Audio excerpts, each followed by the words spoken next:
Cette semaine à Espace Public, on parle de voyage, de livres et de lâcher prise.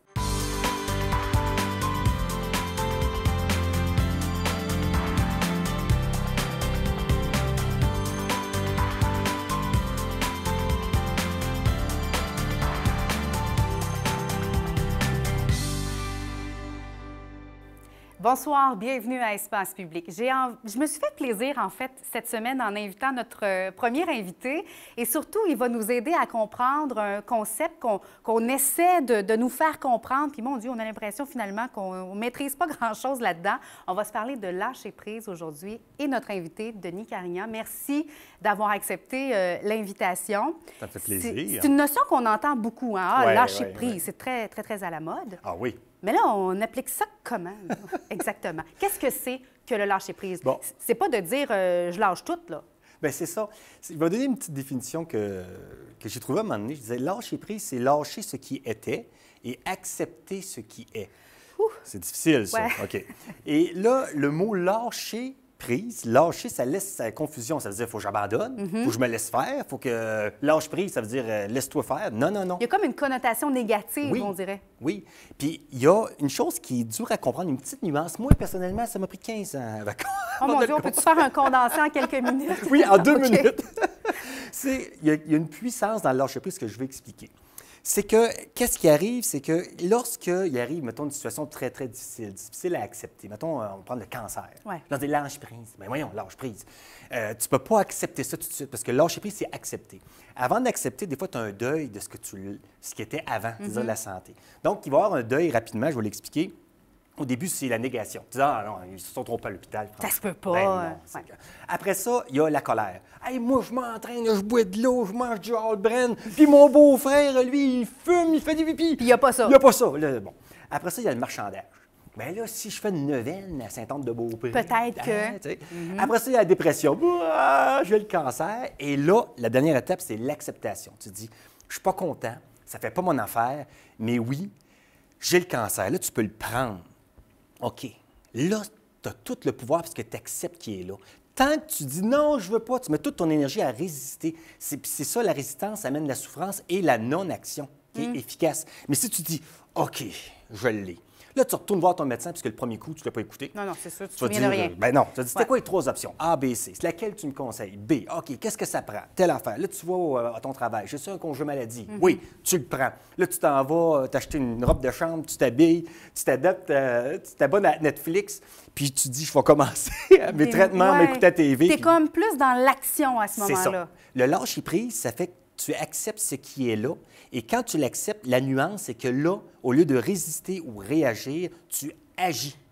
Et c'est là que tu as la puissance d'agir, parce que la puissance d'agir, c'est quand tu oses accepter la chose. Et c'est là que tu peux vraiment faire une différence dans ta vie. Mais les étapes que tu nous as mentionnées avant, là, elles sont essentielles dans le processus aussi. Oui, parce que lâcher ce qui était, c'est un deuil. Il faut que tu lâches la santé.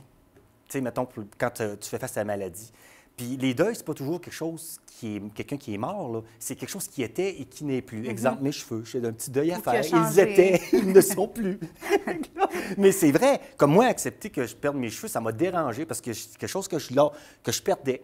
Puis finalement, quand je finis par l'accepter, bien, ça me dérange moins. Ceux qui vont directement de la nouvelle, par exemple, ou de ce changement-là, à tout de suite accepter, ça arrive-tu, ça? Ou... Hey, sincèrement, je ne sais pas, mais j'ai l'impression que plus c'est dur, plus tu sais, le deuil va être difficile, là, plus que, mettons, que la situation est inacceptable. C'est un long processus, puis il ne faut pas se taper sur la tête si on n'est pas capable de lâcher prise. Là, on va dire, mettons, ben là, il l'a dit, lâche prise. Ouais. Mais là, tu ne peux pas te forcer à lâcher prise. Ça vient de sa part de soi, là. Oui. Même si les autres veulent beaucoup autour de nous, Oui. il faut que ça vienne de nous. Puis il faut que ton deuil soit fait de ce que tu as perdu. Mais qu'est-ce qui fait qu'on a l'impression que c'est négatif, le lâcher-prise? Ça part d'où? Parce que dans le fond, là, c'est une super belle notion.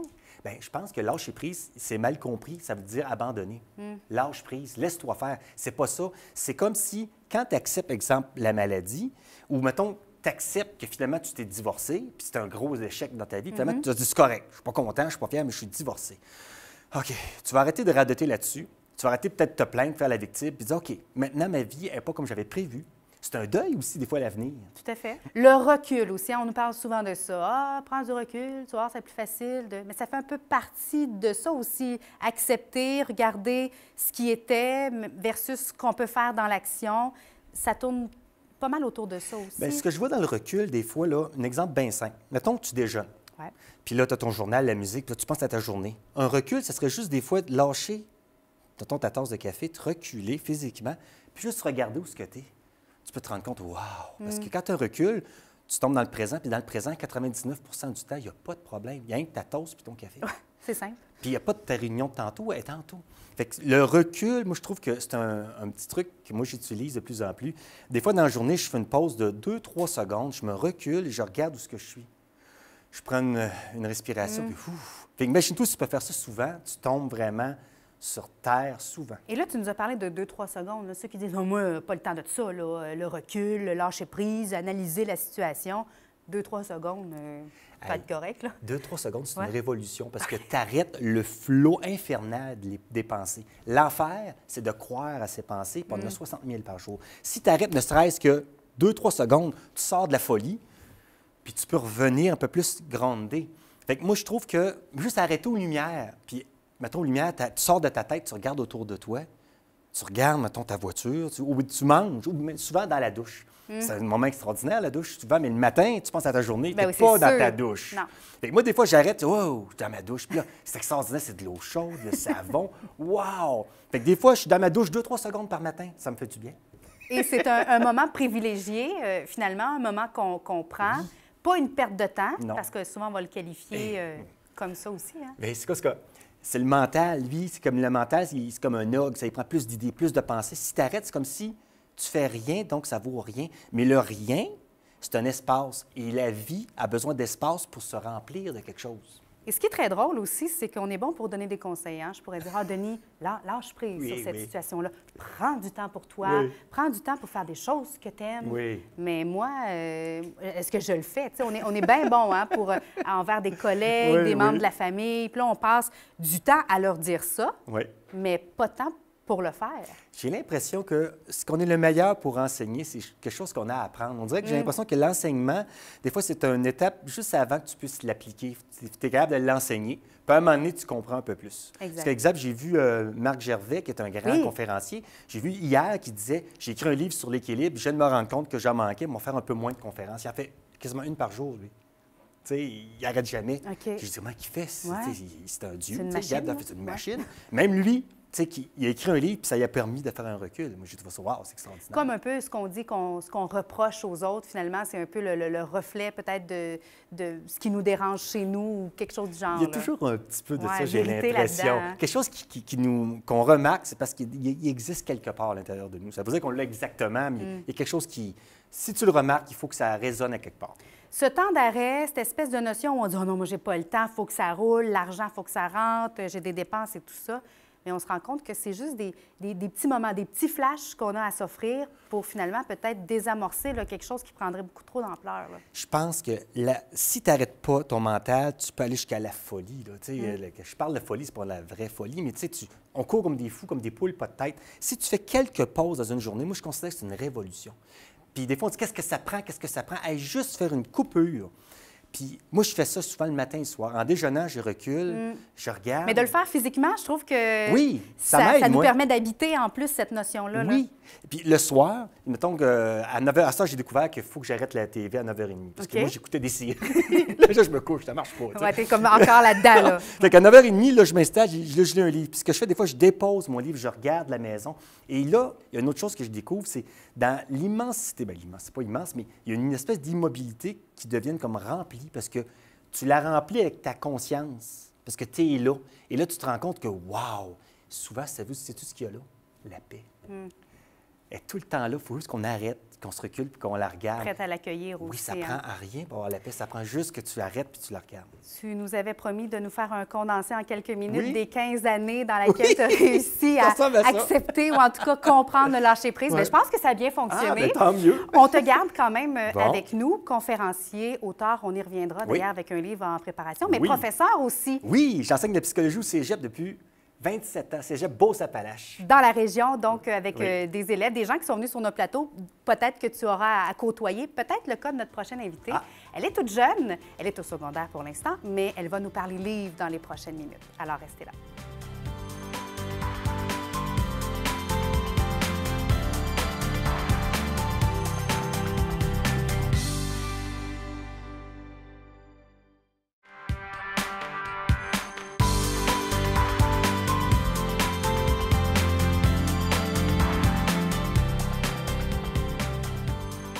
Notre prochaine invitée, elle dévore les livres. Elle s'appelle Ariane. Bienvenue, Ariane. Merci, bienvenue. Bien, merci d'être là, en fait, et de nous partager ta passion. Et Denis, on en parlait durant la pause, pour un professeur, d'entendre comme ça qu'elle est passionnée des livres, c'est comme, c'est de la musique. à C'est tes un oreilles. rêve pour Oui. nous, un étudiant qui lit comme Ouais. ça. Donc, c'est merveilleux. Pas de force, là. Eh non! C'est parce que c'est son plaisir. Oui. Ariane te fait de belles recherches pour nous, en fait, et tu veux nous proposer des lectures cette semaine. Oui, j'en ai 2. OK. Alors, la première, c'est Une semaine, 7 lundis. C'est tout qu'un livre, ça? Ouais. C'est quand même plusieurs pages. Ah, il y en a 400, là. Ça a été long quand même à lire. Combien de temps dans ton cas? 2 semaines environ, je Mon Dieu, pense. c'est rapide. C'est rapide. OK, on est d'accord là-dessus. Qu'est-ce que ça raconte, cette histoire-là? Bien, en gros, c'est l'histoire d'une fille qui revit toujours la même journée. Au début, elle fait le vœu de vouloir réussir quelque chose, mais je ne dirais pas pour pas gâcher le punch. D'accord. Bon. Donc là, elle veut réussir à le faire, puis comme ça marche jamais, bien, elle est comme prise dans la journée. Fait qu'elle doit tout le temps continuer à revivre ça. Jusqu'à ce qu'elle comprenne qu'il y a un petit truc qui cloche? ou- Oui, jusqu'à elle fait le déclic que c'était comme pas la bonne affaire qu'elle essayait de faire. D'accord. Et là, elle va trouver la clé, finalement, pour déverrouiller cette journée qui Ouais. revient tout le temps. Tu suggères ce livre-là pour qui, à peu près? Ben comme il est gros, ça peut être quand même des adolescents qui aiment lire ou adultes, mais à base, comme je pense que c'est une adolescente, la fille. Je ne me rappelle plus à quel âge, mais la personnage principale, vu que c'est une adolescente, mais ça touche plus les adolescents. Une adulte comme moi, par exemple, se retrouverait un petit peu moins dans le personnage, ou tu penses Ouais. que... OK. Ben, comme la fille est comme à son école, fait que des fois, ça touche un peu moins les adultes. D'accord. Donc, des jeunes de ton âge à ce Oui. moment-là. Tu décrirais le personnage principal comme étant une fille qui ressemble à quoi, par exemple? Ben comme selon les journées, elle essaie de changer pour réussir. Je trouve qu'elle est quand même audacieuse parce qu'elle change, elle fait plusieurs affaires différentes. Le temps, elle change de look selon les journées, vu qu'elle sait qu'en plus, elle ne revivra pas la même journée. OK, maintenant, elle en profite de ça, Ouais, elle là. en profite. OK, elle est intelligente, là. Oui, elle finit par s'en rendre compte, là. Au début, elle ne sait pas, fait que là, elle pense que c'est comme le mardi, mais c'est encore lundi. Fait que là, elle vient mêler, mais finalement, quand elle s'en rend compte, elle essaie plusieurs affaires. Sur une cote, mettons, de jusqu'à 5, 5 étant le meilleur, tu donnerais combien à cet ouvrage-là? Peut-être 4, parce que il est bon, mais en même temps, il est vraiment long. Parce que déjà, elle revit la même journée, fait que tu sais déjà qu'est-ce qui se passe. Ouais. Un peu, elle change quand même, mais tu sais, tu finis par le savoir. Tu aurais raccourci quelques passages, peut-être, Ouais, pour revenir à l'essentiel. ouais. OK, alors on en prend bonne note, évidemment. Le deuxième ouvrage que tu as à nous présenter, C'est Nos étoiles contraires. il n'y a pas eu un film Je pense que là-dessus? oui. Oui. OK. C'est pour ça, Mon Dieu, j'ai justement. tellement pleuré, mon écoutant ce film-là. Est-ce qu'on pleure autant en lisant le livre? Oui. Sinon plus? Ben moi, je pleure pas en lisant des livres, là, mettons, mais je trouvais ça touchant, là. Est-ce que toi, tu as vu le film aussi? J'ai jamais vu le film. OK. Mais c'est sûr que même. C'est bizarre parce que, tu sais, c'est juste des mots, mais ils te font vivre des émotions. C'est juste un livre quand tu y penses. C'est vraiment spécial. Comment tu peux rentrer dans cet univers-là, Ouais. hein, puis te faire transporter? Comme la fille est cancéreuse, mais comme quand elle se sent pas bien, toi, tu te sens mal pour elle. C'est vraiment spécial, là. Donc, c'est bien écrit là, pour te Oui. faire vivre l'émotion. Les gens qui ont vu le film, donc, comme tu le dis, c'est une jeune fille qui est atteinte d'un cancer, mais qui va rencontrer quelqu'un de spécial aussi. Hein? Ouais. Donc, un jeune homme qui, lui aussi, est dans la même situation, finalement. Ouais, ben je sais pas c'est comment dans le film, mais je sais comme dans le livre, ils disent qu'il y avait comme le cancer, OK. mais ils le cachent un peu. Finalement, ça revient. Bon, ben c'est pareil comme dans, OK. dans le film, Ouais. finalement. À ce niveau-là, sur la base. Comment tu as trouvé le livre? Bon, tu nous dis que c'est touchant. Ouais, ben l'auteur, c'est John Green. C'est, je pense, mon auteur préféré. Lui, il a une façon de voir vraiment comme le monde différemment. Dans ses livres, souvent, il prend des gens normaux, ils leur font faire des affaires vraiment spéciales. OK. Puis ils ont tout le temps comme des passions étranges, comme la fille dans le livre, elle adore un livre en particulier, puis elle veut rencontrer l'auteur. Oui, c'est vrai. Il y a vraiment des affaires comme vraiment fétiches étranges, là, puis c'est vraiment le fun parce que tu es là, ben voyons comment il a fait pour penser à ça. Ça te sort un petit peu de la zone de confort, ou en c'est- tout cas, ça amène un peu de folie Ouais, à la chose. c'est pour ça que j'aime ça, ces livres. Je les ai quasiment tous lus. Et, mon Dieu, puis il doit en avoir une bonne collection quand même. Ouais, quand même. Je D'accord. pense qu'elle l'a aimé parce que tu sais, toutes les petites affaires, c'est les bouts qu'elle a. Ouais. Qu'est-ce qu'elle que a c'est, aimé. ces petits autocollants? Bon, là, il y a même un code de couleur, là, mais Oh! à la fin, j'ai manqué de post-it, mais toutes les gris, c'est... je pense que c'est quand que je trouvais que c'était beau ce qu'il disait l'auteur, parce qu'il parle avec beaucoup de justesse. Puis c'est ce que j'aimais le plus de ce qu'il disait. Puis eux autres en mauve, mettons, c'est eux autres que ils me rejoignaient plus, mettons, que je pensais un peu comme lui. Mais c'est vraiment juste personnel, là, mon affaire. Mon Dieu, mais moi, j'ai vu le film. J'avais pas lu le livre, mais je pense que les adultes, comme moi, on a le droit, là, Ouais. celui-là. Là. OK, parfait. Ariane, puis lui, sur 5, tu lui donnes combien? 5. Ah ben oui, je me disais, j'espère, là, parce que sinon, juste avant de te laisser filer, parce que nous, on va essayer de se donner un deuxième rendez-vous là, avant la fin de la première saison. J'avais un petit cadeau pour toi, pour t'aider dans ta prochaine. Je pense que tu as lu le premier volet. Oui. Alors ça, c'est le deuxième. Tu pourras peut-être nous en reparler. Moi, je ne connaissais pas cette, en fait, comme cette série. Est-ce que tu t'en souviens un petit peu du premier volet? Ben je l'ai pas encore lu, mais OK. souvent, même si c'est le deuxième, je suis capable de faire le lien. Parfait. Je sais pas comment, là, mais Comment on dirait que ça suit. dans le premier, c'était quoi hein, l'histoire? T'en souviens-tu? Je m'en rappelle pas OK. trop. On va te laisser te rafraîchir un petit peu l'idée. Tu pourras lire le deuxième volet puis nous en reparler. OK. Ça marche-tu, ça? Oui. Bonne lecture. Merci. Puis on en parlait durant la pause. En fait, juste avant de commencer l'entrevue, combien tu voulais savoir combien de livres elle pouvait lire, par exemple, par mois? Ouais. La réponse était assez surprenante. Est-ce que tu peux nous dévoiler ce chiffre-là? Ben, comme par exemple, le gros, vu qu'il y en a plusieurs, Ouais. mettons, vu que ça me prend comme 2 semaines, je peux pas en lire beaucoup, mais j'alterne avec beaucoup de styles de livres, fait que ça dépend un peu. Mais comme le plus petit, ben, je peux en lire, je pense, mettons, Sois pas 7, gênée, là. je C'est sais beaucoup, pas hein? trop. Wow! Et C'est on- extraordinaire. Et on disait, les professeurs Oui. qui obligent les élèves, en fait, à lire.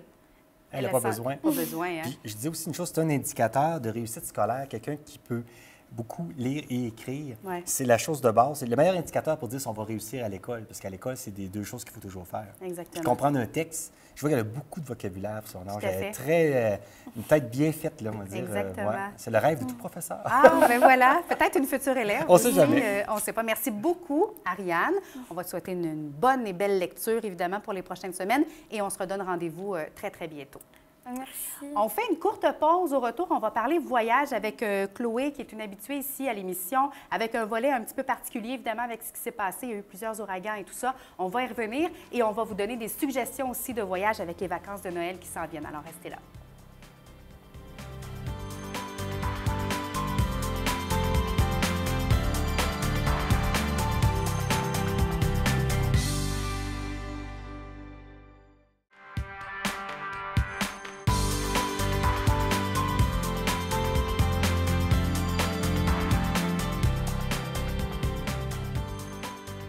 Pour terminer notre émission, nous allons parler voyage avec Chloé. Bienvenue. Merci beaucoup. Première rencontre de la saison Oui. et on va se parler évidemment de ce qui s'en vient pour Noël. Oui. Mais juste avant, il faut absolument se parler de ce qui s'est passé, notamment en Floride, plusieurs endroits évidemment qui ont été détruits en fait par les ouragans. Oui, on en est où là? Bon, on en est en programme de reconstruction. Ça va très bien, je dirais. Ça a été beaucoup, ce qui a été touché, beaucoup Cuba, que les touristes québécois connaissent très, très bien.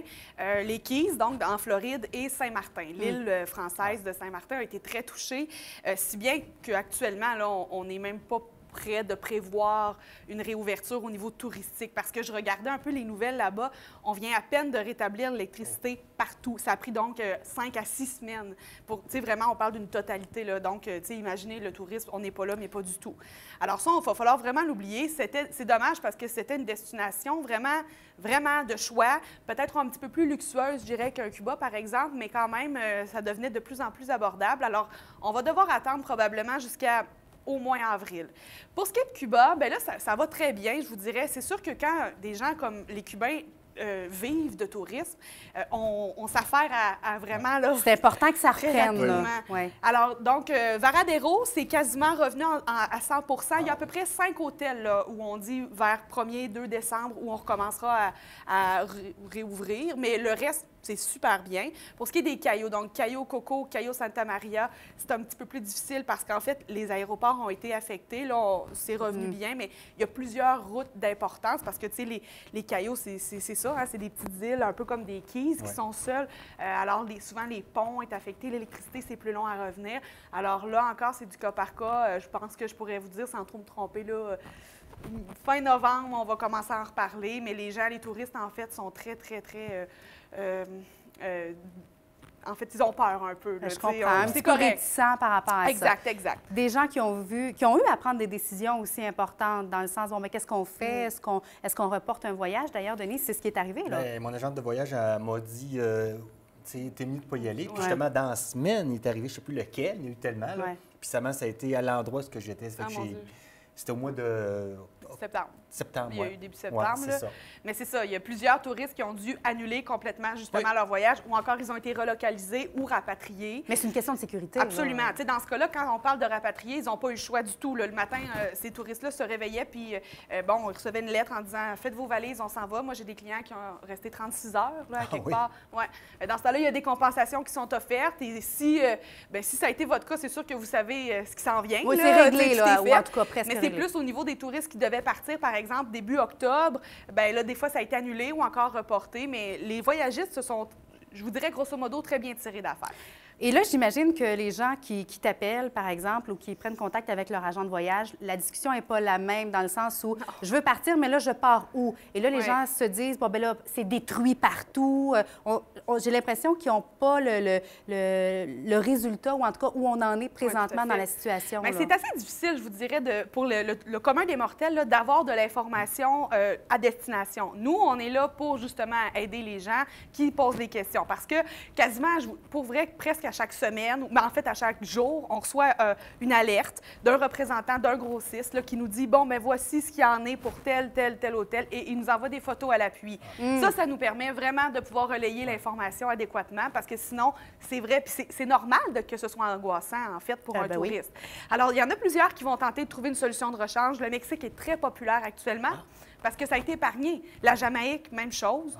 Et là, on tente, c'est ça, rapidement de jeter notre dévolu ailleurs parce que l'offre et la demande fait... Parce que les gens continuent de voyager, oui, évidemment, il ne faut pas s'empêcher. La République, ça va bien, hein, soit dit en passant, c'est parfait, tout est revenu, c'est très beau. Certains secteurs, on nous a dit que l'eau était plus brouille, mais ça, c'était après l'ouragan proprement dit. Mais là, tout est revenu opérationnel. C'est vraiment Cuba, Saint-Martin, là, c'est très difficile, mais j'ai des clients qui sont actuellement là puis que tout est beau là, parce que c'est revenu puis on n'envoierait jamais des touristes québécois à un endroit où est-ce qu'on n'est pas certain. Exactement. Il y a tellement d'offres de toute façon qu'on essaie de relocaliser. Oui. D'ailleurs, c'est le sujet de cette deuxième portion. En fait, on voulait donner des suggestions, peut-être faire des pensées-y bien, notamment pour les familles. Oui. Qu'est-ce que tu nous suggères? Bon, si disons qu'on exclut Cuba, mais sachez que vous pouvez quand même y aller. Exemple, à partir du mois de décembre, ça va revenir bien. Mais il y a des nouvelles destinations qui sont offertes. On avait déjà parlé dans une chronique précédente. Au Mexique, de plus en plus, vous allez entendre parler de certains secteurs, notamment dans les Caraïbes. On avait déjà parlé de Isla Olba. C'est un endroit très, très, très éloigné, mais c'est magnifique. C'est sur une petite île. Vous atterrissez à Cancun et vous faites à peu près 2 heures d'autobus. Mais il y a aussi Playa Mujeres, qui, là aussi, vous atterrissez à Cancun, qui est de plus en plus populaire comme destination parce que c'est peu long en autobus. Et c'est très prisé, c'est de luxe. Mais en fait, c'est accessible à toute la famille. Cette année, en fait, en décembre prochain, on ouvre le Rio Don Mar, qui est un hôtel 4.5, en fait, qui est dans la chaîne Rio. Donc, tu sais, on connaît le prestige de cet hôtel-là, mais qui est bien apprécié. En fait, on projette, qui sera bien apprécié des familles parce qu'on leur offre aux jeunes et aux moins jeunes beaucoup, beaucoup d'activités en plus du luxe. Alors ça, je vous dis que ça va être une destination assez... ou encore un hôtel même, vous allez entendre parler de plus en plus, et même Playa Mujeres proprement dite, ça va commencer. Tu sais, moi, je dis souvent aux gens, si vous voulez être un peu avant-gardiste, là, allez-y parce que c'est pas hors de prix, et plus ça va aller, plus ça sera en demande. Il y a également Antigua. Là, ça, c'est tout nouveau. C'est Sunwing qui va offrir un vol à partir de la fin novembre vers Antigua. C'est où, ça? Ça, c'est au nord de la Guadeloupe. OK. Donc, c'est une île, on appelle l'île des 365 plages parce que 365 plages, donc une par jour de l'année. C'est magnifique comme endroit. Si vous êtes allé déjà dans les Antilles françaises, là, ça va vous donner vraiment un beau portrait. Et ce qui est agréable aussi de cette île-là, c'est qu'on offre 6 hôtels. Actuellement, on parle de tout inclus, là, mais qui sont entre 3,5 et 4,5 étoiles. Donc, la braquette de prix est très abordable. Vous allez à partir de à peu près 1 000 $ vous en tirez très bien. C'est sûr qu'il y en a pour tous les budgets, mais quand même, je pense que ça, là, c'est vraiment un beau... ça va valoir la peine peut-être de s'informer là-dessus. Et la Jamaïque, c'est une belle destination. C'est magnifique, la Jamaïque. Merci pour ces belles suggestions. C'est toujours un plaisir. Il y en a tout plein, évidemment. Ça. Le message qu'on veut lancer aussi, c'est de ne pas s'empêcher. Oui, il s'est passé des choses, on a reconstruit dans certains cas, ou en tout cas, Dame Nature, des fois, c'est hors de notre contrôle. Exactement. On voyage différemment avec des enfants. Alors, évidemment, il faut parler de ce qu'on a de besoin. Et je pense que ce que ça nous aura appris, en tout cas, c'est de rappeler la force d'avoir quelqu'un qui nous dirige, qui nous aide aussi, parce que dans ton cas... Ça m'a aidé beaucoup. Un bon exemple, là, oui. Vraiment. On est là pour ça. Ça demande beaucoup de travail, tu sais, pour... Dans le fond, ça a été une force de frappe immense. Autant, là, on parle de Irma, par exemple, mais il y a les grossistes qui nous ont tous contactés. Puis après ça, tu sais, c'est la chaîne. Mais quelqu'un, moi, je ne pouvais pas imaginer quelqu'un qui se retrouvait seul à lui-même, qui avait réservé sur Internet. Après ça, c'est pas pour rien qu'on contacte un agent. Puis je le répète toujours, c'est pas plus cher. Voilà, c'est le message aussi à retenir. Merci beaucoup, Chloé. Denis, évidemment, on a parlé de lâcher prise. Ben, c'est un bel exemple. Quand ce genre d'événement-là arrive aussi, il faut prendre un peu de recul, savoir ce qu'on peut faire. Et après ça, on passe à l'action. Il y a un livre qui est en préparation aussi. J'ai fini de l'écrire. Là, je suis dans comme la post-production, tout ça. Et j'ai aussi des illustrations. Jérôme Gendreau, qui me fait toutes mes illustrations. Ça s'appelle « La paix de l'âme en 36 versements ». OK. Sans intérêt, j'espère. En gros, le livre, c'est que comment avoir la paix. J'ai mis des petits trucs tantôt là, qui vont être justement dans mon livre. C'est que souvent, quand on imagine la paix, on imagine un vieux monsieur avec une barbe en poussant du lotus, en Inde, dans un ashram. Mais lui, là, il n'y a pas d'enfants qui courent partout. Il n'y a pas de Dodge Caravan avec les enfants qui ont 8 activités personnelles, puis les paiements, puis tout ça. Lui, il est tranquille. Alors, comment avoir la paix dans la vie matérielle d'aujourd'hui? Et je donne des trucs tout le temps. C'est des histoires drôles, avec une caricature, mais ce que j'aime toujours une clé, c'est comment, à travers tout ça, avoir la paix et protéger son énergie. Et ça a l'air de rien, puis ça a l'air un peu comme...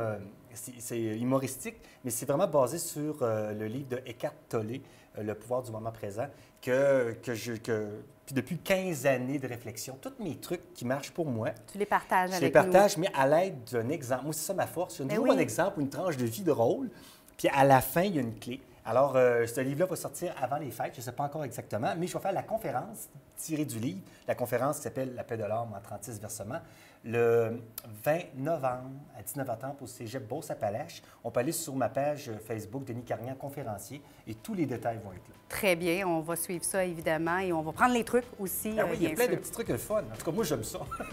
Merci beaucoup à vous deux. Merci à Ariane aussi pour, évidemment, les suggestions de lecture. Et les coordonnées de nos invités, évidemment, figurent au bas de l'écran aussi pour les trucs, les conseils et tout ça. Merci beaucoup d'avoir été là. À la semaine prochaine.